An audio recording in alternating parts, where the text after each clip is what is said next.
Okay, guys, so again, Module 9. This is the next section. We're going to talk about the decision and the implementation stage and the reinvention stage. And we begin with the CAP gap, which is the knowledge, attitude, practice. So a lot of times you've got things that keep innovations from moving forward. So we've got knowledge, we have a good attitude about it, but for some reason the practice doesn't take place. So a lot of things can get in the way. So we've got overt behavior that's beyond the individual's control. So maybe, you know, I understand about HIV and I do have a good attitude. I want to be tested. I want to understand it. But unfortunately, the HIV clinic is closed. So as people, you know, decide, yes, I'm going to do this, and something gets in their way, we kind of have to, you know, because persuasion stage is all about emotion, right? We've gotten ourselves up to trying something out or doing something, and then something keeps us from doing it. We have to go back, you know, and start again. We've got to get ourselves ready to, you know, innovate and accept this innovation again. So maybe the product needed is too expensive, right? So when you were talking about things like birth control and the early years of birth control, maybe these things were too expensive. People couldn't afford them, because a lot of what we're looking at in the Rogers reading is developing countries where they don't have any money. So even a small expense associated with a drug that might have good results is out of the question. Communication may not come from a trusted peer. So remember that there's different levels of communication, and when we're in that persuasion stage, that attitude, it's about a trusted peer. It's not just some random person. We've got to be able to talk to somebody that that we believe is going to tell us the truth without question. And in like a technology sales process, that might be a reference.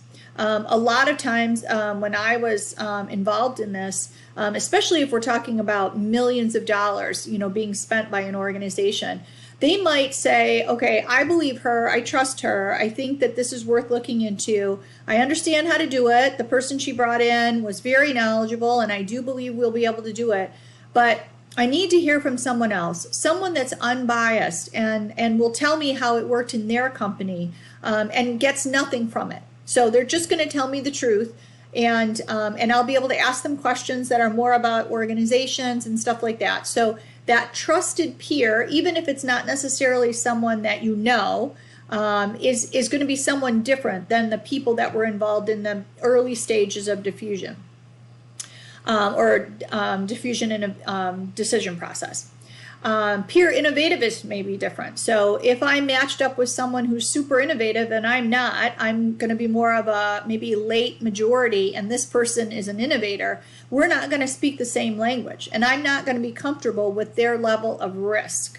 Because remember, we talked about that early on. Each one of those different types of innovators, they have different levels of risk tolerance. And when you're talking to someone who, you know, jumps out of planes on a regular basis, and I'm someone who won't even fly in a commercial airline, those are two different levels of risk, and they are not compatible.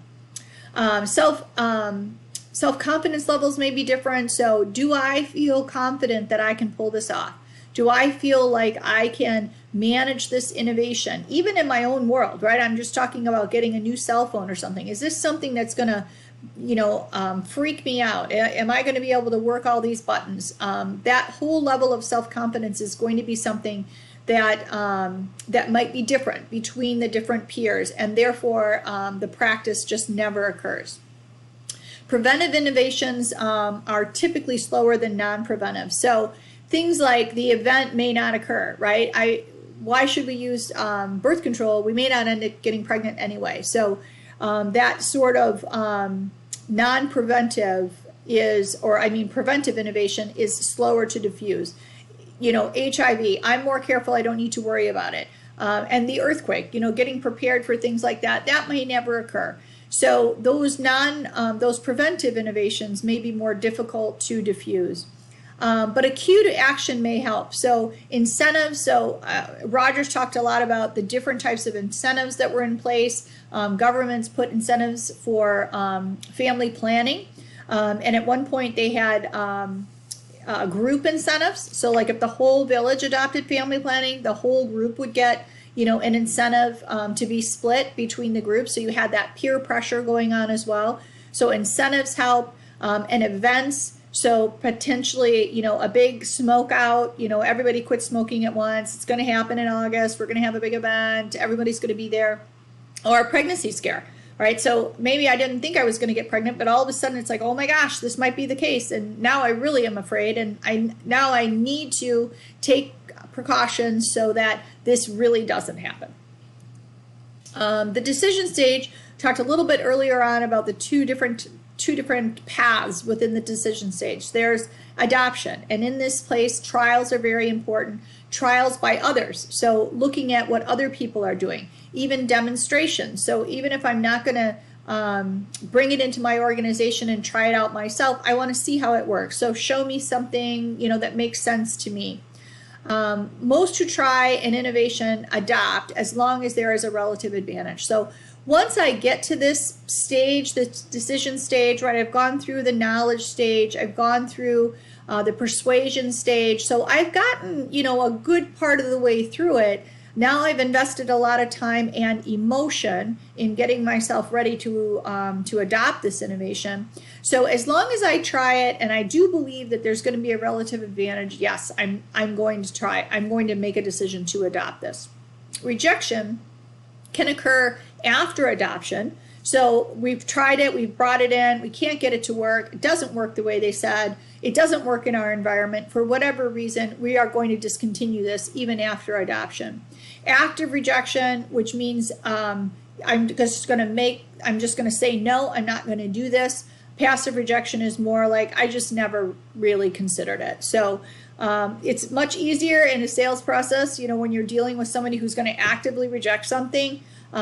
Especially early on in the process, if you know about it, because you just move on to the next customer, right? This passive, never really considering it thing where you just never know what's going on. Are they thinking about it? Do they need more time? This is, a lot of wasted time happens in passive rejection. During the implementation stage, we have overt behavior to use the innovation. So we want to understand, how do I use it? What issues will I have? We're going to need people on site to help us, get this off the ground. Change agents' role is technical assistance. Some organizations have several change agent roles to support the different stages of diffusion, which we talked about a little bit. After the innovation is in place, routinization occurs. So the different types of change agents you'll find in technology companies, this is after the sale, right? So the sales rep and the systems engineer have moved on to the next opportunity, and you have a whole new group of post-sales people that come in and help you, move things along. One company that does this particularly well is Salesforce. They have really, really significantly thought this process through, and they have, they're called customer support reps, and they are assigned after the implementation, after Salesforce is installed and people have started to use it. And they have a very active role.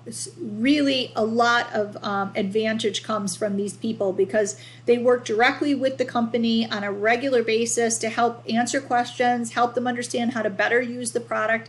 And the amount of penetration of the product is significantly improved by this particular change agent role because they are very knowledgeable about how the company is using the technology and how they can do it better. And they often will connect them with other people that are using the technology the same way in a non-competitive company. So if it's Ford Motor Company, maybe they connect them with AAA, they're using it the same way, but they're in no way competitors. So they trust each other and they're willing to exchange information.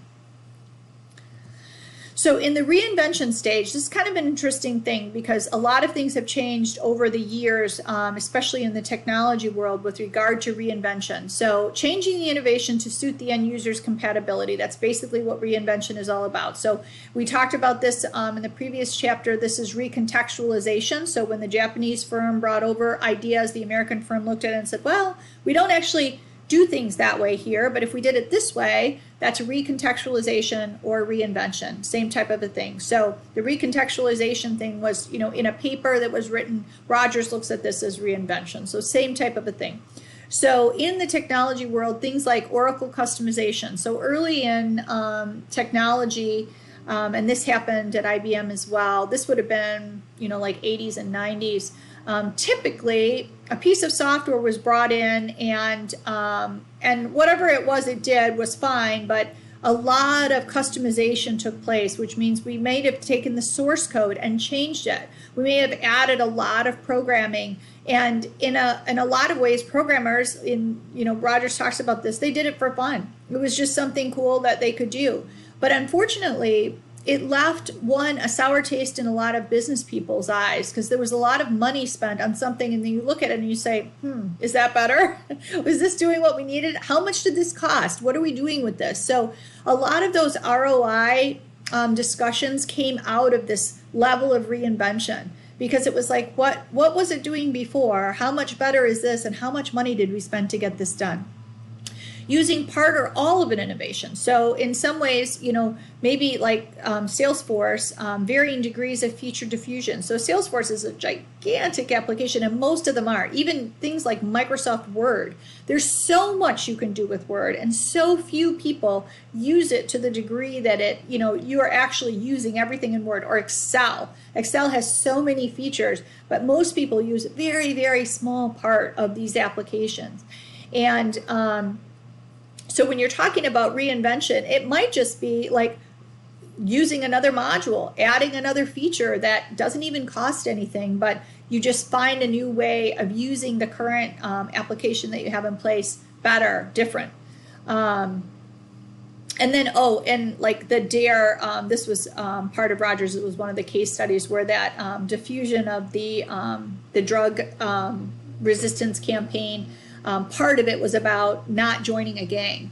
And a lot of the schools who didn't have any gang issues left it out, because they thought, well, why would we even talk about this? Our kids don't know anything about gangs. So sometimes that invention is just taking something out that just is irrelevant to how an organization is going to use it. Sometimes, and this is a problem with reinvention, sometimes the innovation disappears completely. So, and I don't know if this is still the case at Dow. This is actually Dow Chemical that we're talking about here. SAP R2 went in, 30 years ago or so. And Dow had made so many changes to it that it was no longer the application that they put in. And SAP couldn't support it anymore. And again, this was many years ago, so it might not even be relevant anymore. But when they thought about moving to R3, which again is a decades old application, they realized that it was going to cost them $100 million to change R2 in a way that could accept R3.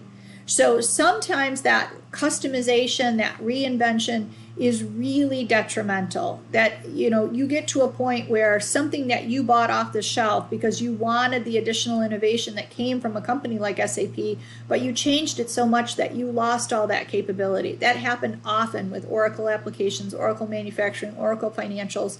It was so customized that the company that you bought it from could no longer support it.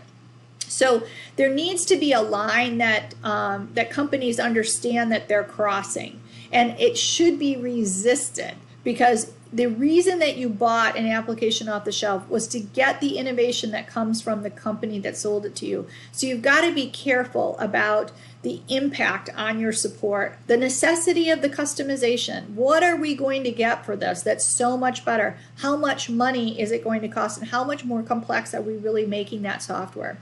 These days, when you're thinking about cloud applications and software as a service, this type of reinvention isn't even possible. So much has taken place, so much knowledge in the technology field that software as a service, one of the main features is that you cannot customize it in that way. You will always be able to take advantage of the new innovations that take place because the source code cannot be touched. You can configure around it, so you can put screens in place that change the colors so that it looks like something that your company produced itself, or change some of the fields or something like that. But major customization cannot take place in software as a service. And from a technology person who has seen this for many years, this is a huge feature that really makes sure that companies are able to take advantage of the existing innovation that will come from getting this type of software from a company outside of theirs. And that's it for this section.